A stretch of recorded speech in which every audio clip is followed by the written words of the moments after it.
Good morning, কেমন আছো সবাই? আশা করি সবাই ভালো আছো। আজকে দেখেছি অনেক দিন পর রোদ উঠেছে, খুব রোদের জোর হয়েছিল। আমি ছাদে এলাম আর রোদটা নিভে গেল। মেঘও করেছে, আবার এদিকে মেঘ করেছে, এদিকটা মেঘ করেছে। আকাশটা কি সুন্দর লাগছে দেখতে। সকালবেলা এত সুন্দর আকাশ, বিকেলের আকাশের মতন লাগছে। খুব খুব রোদের জোর হয়েছিল সকালবেলা। ঘুম থেকে উঠেই দেখছি চরম রোদের জোর। আমি আবার জামা কাপড় নিয়ে চলে এলাম এক গাদা কাচবো বলে। আর সকালেই কাচবো, কারণ বেলার দিকে বৃষ্টি হচ্ছে তো। আবার কালকে আবার সোমবার, আজকে রবিবার, কালকে সোমবার। ছেলের স্কুলের ড্রেস আছে, ওগুলো সব কাচতে হবে। সবই বড়ো ছেলের জামা কাপড়, ওর স্কুলের ড্রেস, জামা প্যান্ট, 2 রকমের ড্রেস, জামা প্যান্ট সব ওরই নিয়ে আসলাম।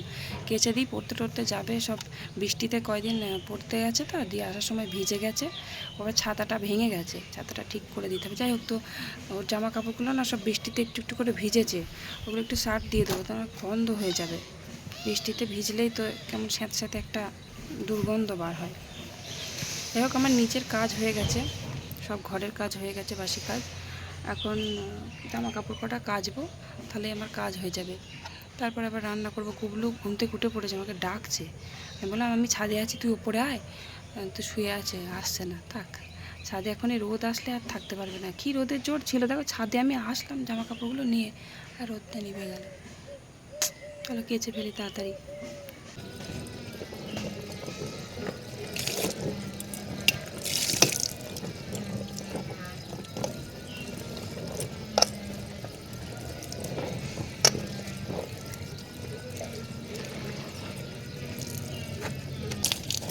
সাদা জামা এত নোংরা করে, কি বলবো, রোদে সাদা পরবে।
কি হলো বাবা? কেটে লাগছে? পটি করবা? মিস করবা? করো।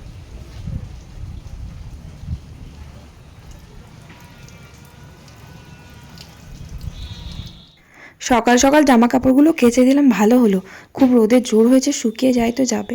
আবার কোন সময় যে বৃষ্টি আসবে বলা মুশকিল হয়ে যাচ্ছে। এখনই খুব রোদের জোর, আবার এখনই ঝমঝম করে বৃষ্টি চলে আসছে, এরকম মেঘের অবস্থা। আকাশটা পরিষ্কার হলে কী হবে, একদিকে মেঘও করেছে প্রচুর, আবার একদিকে পরিষ্কার রোদ উঠেছে। আর রোদ যখন হচ্ছে, মানে দাঁড়ানো যাচ্ছে না রোদের মধ্যে, এত রোদের জোর। যাই হোক, সব বড় ছেলের জামা কাপড় ছিল আজকে, সব ওরগুলোই কেচে দিলাম। কেচে নিচে এলাম, নিচে এসে গুবলু সোনাকে খাওয়ালাম। খাইটাই আমি চা খেলাম। চাটা খেয়ে নিচে যাব। আর ওই যে বললাম না যে বর্ষার জন্য উনুনটা আমার এখন ভিজে আছে, যার জন্য আমি উনুনে রান্না করতে পারছি না। তবে আজকে রান্না করব, ভাতটা গ্যাসে বসিয়ে দেবো, কারণ ভাতটা খাওয়ার একটা তাড়াহুড়ো থাকে। জলখাবারে তো সবাই ভাত খায়, তাই জন্য গ্যাসেই ভাতটা বসিয়ে দেবো। রান্নাটা আমি উনুনে করে নিতে পারবো। আবার আজকেও কিন্তু জলখাবারে ভাত খাওয়ার অত তাড়াহুড়োও নেই, কারণ কালকে রাত্রে আমি খিচুড়ি করেছিলাম। কালকে রাত্রে খিচুড়িটা মানে বেশি হয়ে গেছিলো, যার জন্য আজকে আছে, ওটা সবাই খেয়ে নেব। সবাই বলতে 3-4 জনের মতন হয়ে যাবে খিচুড়ি যা আছে, মানে এতটা বেশি পরিমাণ চাল আমি নিয়ে ফেলেছি। আর জলখাবারে খাওয়া দাওয়া কমই, একটুখানি খেলেই মানে পেট ভরে যায়। ওই জন্য অল্প করে ছোটো হাঁড়িটায় ভাত বসিয়ে দিলাম গ্যাসে। ভাতটা এদিকে গ্যাসে হোক, আর আমি আমার উনুনে তরকারিগুলো একদিকে করতে থাকি, তাহলে আমার তাড়াতাড়ি রান্নাটা হয়ে যাবে। এদিকে ভাত হোক গ্যাসে, আর ওদিকে তরকারিটা করে নেব। তারপর ওই চাল ধুতে গেলাম, চাল ধুতে গিয়ে দেখছি ও বাবা মোটরে আবার জল নেই, জল শেষ হয়ে গেছে। তো তাড়াতাড়ি করে আবার মোটরটা চালালাম, মোটরটা চালিয়ে জলটা তুলে নিলাম। কারণ আমাদের না কারেন্টের এখন ভরসা পাওয়া যাচ্ছে না, কখন হুট করে কারেন্ট চলে যাচ্ছে। আর আমি তো মিক্সিতে মশলা খুব একটা বাটি না, যদি বেশি মশলা হয় তখন বাটি, তাহলে শিলে বাটি, অসুবিধা কিছু হয় না। কিন্তু গরম করছে তো খুব, জলখাবারে ভাত খেতে গিয়ে যদি কারেন্ট না থাকে কি কষ্ট হয়। আবার ওদিকে কারেন্ট না থাকলে মোটরের জল পুরো ফাঁকা হয়ে গেলে, মানে ট্যাঙ্কি যদি পুরো ফাঁকা হয়ে যায় তাহলে রান্না বান্না করতে পারবো না, সমস্ত কাজ ওই ট্যাঙ্কির জলে হয়। ওই জন্য মোটরটা চালিয়ে জলটাকে তুলে নিলাম, তারপরে রান্নাঘরে এলাম। আর এইদিকে সামনের উনুনটা পুরো জল ঢুকে পুরো ভিজে গেছে। আর ওইদিকে ওই উনুনটা একটু উঁচু, তো ওই উনুনটা জল টল ঢোকে নিয়ে ওই উনুনটা জ্বলাবো আজকে, ধরাবো। তো ওদিকে ভাত বসিয়ে দিয়েছি বললাম গ্যাসে, অল্প করে চাল নিয়েছি, খিচুড়ি রান্না করেছিলাম, খিচুড়ি আছে অনেকটা, 2-3 জনের হয়ে যাবে। যাই হোক, তরকারিটা এখানে করে নেব, আমার তাড়াতাড়ি রান্না হয়ে যাবে আজকে। কারণ ভাত বসাতে গেলে কতক্ষণ ধরে ভাত হয়, আবার ভাত হবে তারপরে বাকি তরকারি করতে পারি। আর দুটো উনুন তো একসাথে জ্বলছে না, আর দুটো উনুন একসাথে জ্বালাতে গেলেও খুব অসুবিধা হয়ে যায়। একবার এই উনুনে জাল দিতে হয়, একবার ওই উনুনে জাল দিতে হয়, মানে আমার প্রচুর চাপ হয়ে যায়। ওই জন্য আমি ওই একটা উনুনেই ধরাই। যেদিনকে রান্না খুব বেশি থাকে সেদিন দুটো উনুন জ্বলাই। যাই হোক, তো মাছ এনেছিল, মাছটা আগে ভেজে নিলাম। আর রান্নার সেরকম কিছু ছিল না, মাছটা এনেছিল, মাছটা আগে ভেজে নিলাম। তো মা বলল মাছটা আলু কচু বেগুন দিয়ে একটু তরকারি করো। আর দুটো গাছ থেকে সজনের শাক পারলাম, কারণ তরকারি তো করব কিন্তু একটু শাক টাক বা একটু চচ্চড়ি বা একটু ভাজা কিছু না হলে না ভালো লাগে না। ওই জন্য আমি আমাদের গাছ থেকে দুটো ওই শাক পারলাম।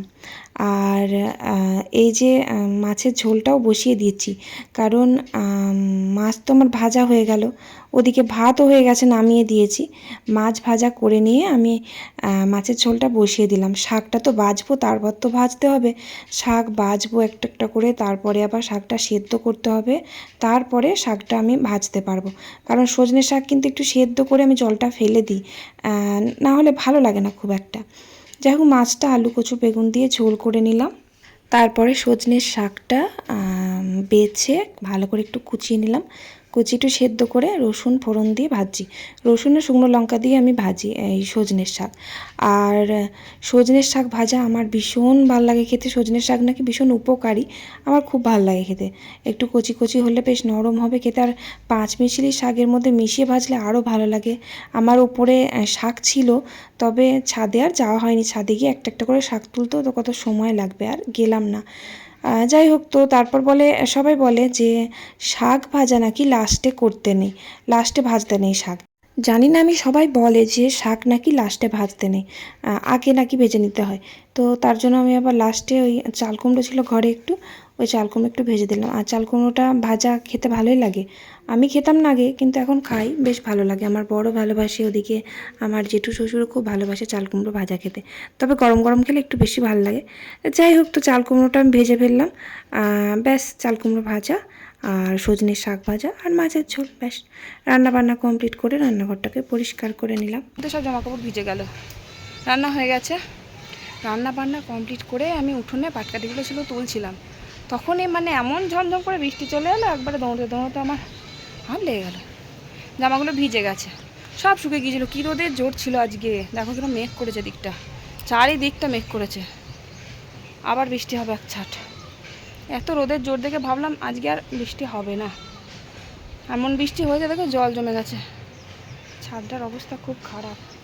আমি কাঁচি নিয়ে এলাম, গোলাপ গাছের ডগগুলো কাটবো, কচি কচি ডগ বেরোচ্ছে, পুরনো ডগগুলো সব কেটে দেবো। এই দেখো কত কচি কচি ডগ বেরিয়েছে, কুঁড়ি আছে, ফুল ফুটেছে, এই ডগগুলো বুড়ো ডগগুলো সব কেটে দেবো।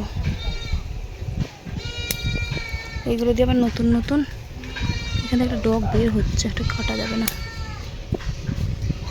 ছাগলটা প্যাঁ প্যাঁ প্যাঁ করেই যাচ্ছে, এটা কি কুড়িটা নষ্ট হয়ে গেছে। গোলাপ গাছে যত ডগ কাটবে না তত ঝাঁকড়া হবে, যে কোনো গাছই যত ডগ কাটবে তত ঝাঁকড়া হবে। এখানে একটা ডগ বার হয়েছে, এই ডগগুলো আমার আরও আগে কাটার দরকার ছিল, তো লেট হয়ে গেল কাটতে। আরও আগে কেটে দিলে গাছটা সুন্দর সেফ হতো, একদম মানে বাজেভাবে হয়ে গেছে। একটা ডাল ছিল, সেই একটা ডাল থেকে গাছটা কতটা ঝাঁকড়া হয়েছে দেখেছো। গাছের যত্ন করতে হয়, গাছের প্রচুর ডালপালা বার হলে সাইজ করে কেটে দিতে হয়। এগুলো সব পুরোনো ডাল কেটে দিই।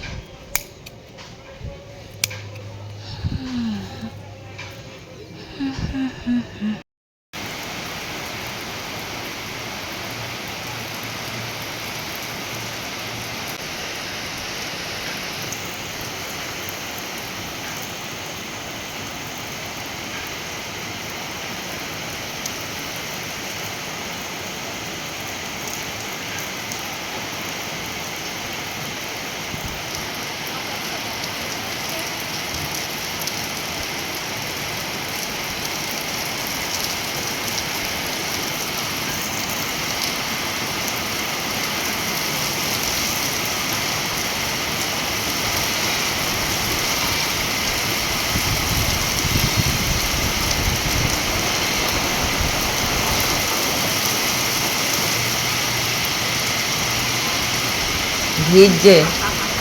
দেখেছো তো বৃষ্টির কোনো ঠিকানা নেই, মানে যখন তখন বৃষ্টি আরম্ভ হয়ে যাচ্ছে। রান্না শেষ করে পাটকাঠিগুলো সবে তুলছি আর ঝমঝম করে বৃষ্টি এলো, দৌড়োতে দৌড়োতে ছাদে এলাম, জামা কাপড়গুলো তো ভিজে গেল, আবার বৃষ্টি থেমে গেল। তো দেখতে পেলে বৃষ্টি পুরো থেমে গেছিলো, দিয়ে আবার বৃষ্টি শুরু হয়ে গেল। গাছে লঙ্কা হয়েছিল কটা তুললাম, ওদিকে গোলাপ গাছের ডগাগুলো কেটে দিলাম, ঝমঝম করে বৃষ্টি এসে গেল। আর চান করার টাইম আমি একটু ভিজেও নিলাম বেশ ভালো করে। আর বড়ো ছেলে আমার সাথে ভিজেছে খুব আজকে, আর খুব বৃষ্টি হয়েছে, খুব ঝমঝম করে একবারে। কি ভালো লাগলো ভিজতে, আবার ঠান্ডা লাগবে। যাই হোক, তারপর চান টান করে খেতে বসলাম। আর আজকে এখনও ওর বাবা আসেনি মাঠ থেকে। বড় ছেলে বললো মা খিদে পেয়েছে, ভাত দিয়ে দাও। তো আমরা একসাথে দুজনে ঘরে বসে খেয়ে নিলাম, আজকে ডাইনিংয়ে যাইনি, বারান্দায় এই ঘরে বসে দুজনে একসাথে খেয়ে নিলাম। খেতে বসে আবার উঠ করে কারেন্ট চলে গেল, তাই জন্য অন্ধকার লাগছে ঘরটা। যাই হোক, খাওয়া দাওয়া শেষ করলাম, তারপর একটু খাওয়া দাওয়া করার পর ঘুমো করেছিলাম। ঘুম থেকে উঠে আমি আর গুবলু সোনা একটু আমের আচার খাই প্রত্যেক দিন। এখন বৃষ্টির সময় তো, বর্ষার সময় আমের আচার খেতে খুব ভালো লাগে।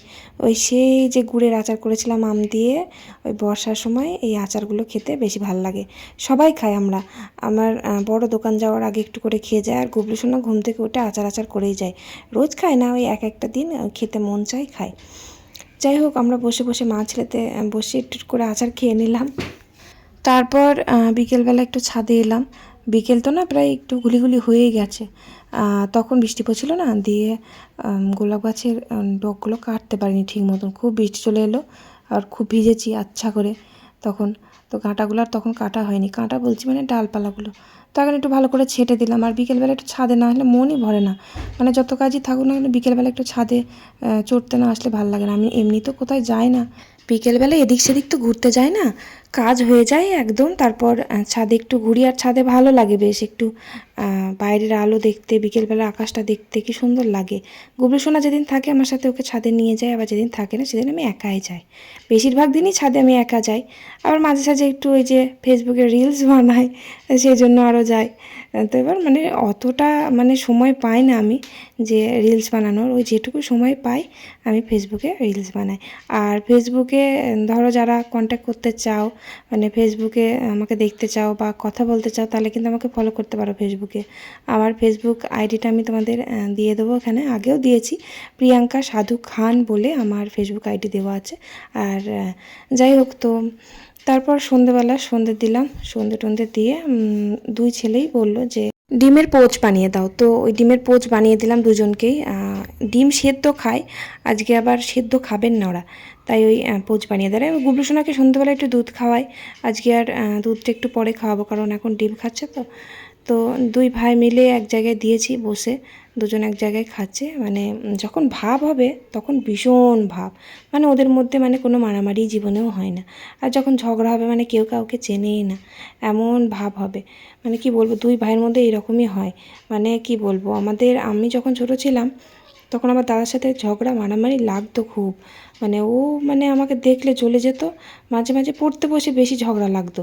তারপরে আবার যখন আবার ভাব হতো, তখন আবার আমার মা বলতো বাবা তোদের মধ্যে এত ভাব তো কোনোদিন দেখতে পাওয়া যায় না।